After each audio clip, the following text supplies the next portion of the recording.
Welcome back to the channel, guys. I just thought I'd make a quick video to show you what I found on this Skoda Octavia VRS.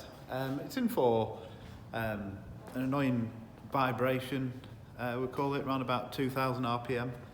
It took me a while to find what it was, and it's quite random really. So I thought I'd show you, and you never know, it might help some of you out if you've got the same problem. Let's take a look. This is a 2 litre TDI version of the VRS. So whilst driving along, like I said, around about 2000 RPM, this buzz type vibration would appear, and then you go past that RPM and it'd disappear again. But you could also recreate it just by holding it at 2000 RPM, even stood still. And at first it sounded like it was coming from the door, like low down, so we've checked everything in there, just nipped any bolts or anything else we could see, clips all fine. So we knew that wasn't the one, and then we checked the rear door, wasn't that. And then on further investigation and listening, it sounded like it was coming from the floor. And if you got in the rear of the car, you could actually hear it press on the floor, and you could almost change the tone of the vibration.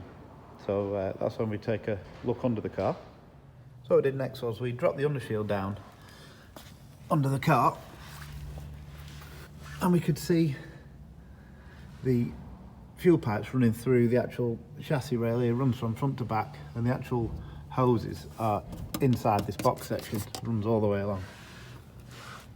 What we found was the actual fuel hoses here vibrating, and they're vibrating inside the chassis of the car all the way along. So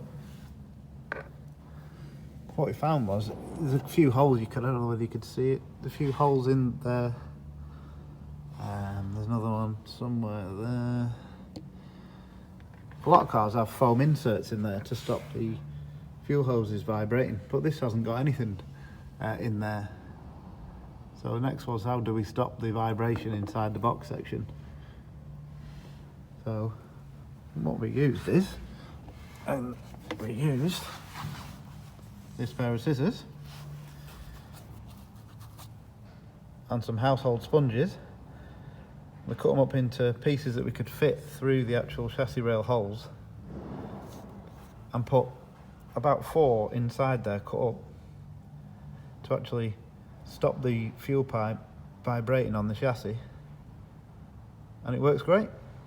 I mean, it's not the most high-tech solution in the world, but it's fixed it.